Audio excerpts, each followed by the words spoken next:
통영, 지은이 최길갈 작가, 울산광역시 울주군 출신, 저작 기간 15년. 중국을 대표하는 대하소설이 삼국지연에 나면 일본에는 대망이 있다. 중국의 삼국지연이가 세상 밖으로 나오게 된 시기는 원나라 말기 때이다. 징기스칸이 정복 전쟁에서 얻은 백성들이 인종별로 신분을 나누어 지배하면서 한족에 대해서는 유달리 잔인하게 확정했다.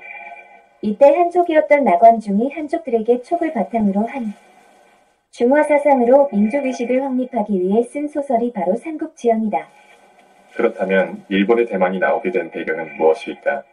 세계 2차 대전에 패전한 일본이 절망의 늪에 빠져 있을 무렵 야마오카 수아츠는 장장 17년 동안 일본의 가장 찬란한 시기인 전국시대를 배경으로 한 대망이라는 소설을 썼고 이 소설로 일본인들에게 민족의식을 고취시켰다. 중국과 일본을 대표하는 이 소설들은 각각 중국의 민족 형성기와 일본이 가장 찬란했던 전국시대를 배경으로 하고 있다. 두 나라가 전란의 소용돌이에서 벗어나기 위하여 대하소설을 이용하여 민족의식을 고취시키려는 반면에 대한민국은 이 책들을 대적할 만한 대하 역사소설을 아직 탄생시키지 못하고 있다. 그래서 필자는 왜 우리는 우리 민족의 찬란한 역사와 문화를 마음껏 자랑할 수 있는 대하 역사 소설을 가지지 못했는가에 대한 의문을 오랫동안 가져왔다. 고대사의 기록이 부족해서 그런 것일까? 아니면 우리 문화와 역사가 중국이나 일본보다는 뒤처지거나 아니면 세상 밖으로 내어놓을 만한 것들이 없기 때문인가? 아니다. 전혀 그렇지 않다. 오히려 이 두 나라와는 비교할 수 없는 우수한 문화와 역사를 가진 민족이 바로 우리였다. 특히 신라가 무너지고 고려가 세워지는 기간의 역사는 필자를 전율케 했다.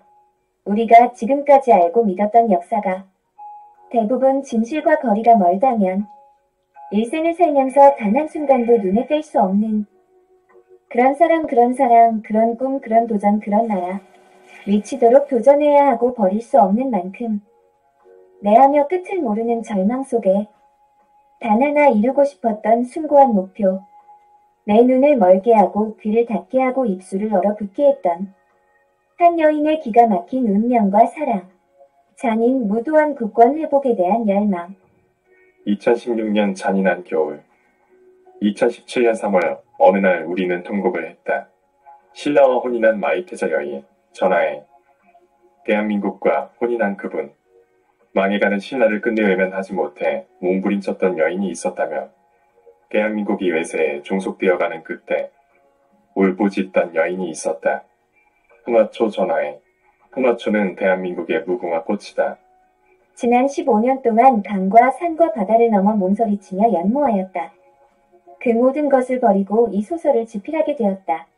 우리 민족 최대의 불치병이 있다면 사대주의다. 조선이 건국되고 성리학을 이어받았던 우리나라는 아직도 불치의 병인 사대주의를 극복하지 못한 상황이다. 하나는 친중 사대주의다. 다른 하나는 식민지 근대화라고 외치는 친일사관이다.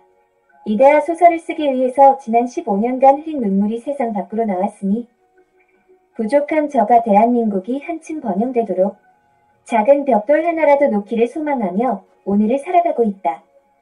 하늘이 무너져 내리는 절망감도 외세에 짓밟히는 현실 속에서 무력감도 상한 마음을 뒤로한 채 미사일 하나 만드는 것도 외세에 굴종해야 하고 핵무기 하나 만드는 것도 외세에 눈치를 봐야 하고 가슴 아프고 서린 조국의 현실을 바라보며 눈물과 피로써 써내려간 민족사의 서사시이다.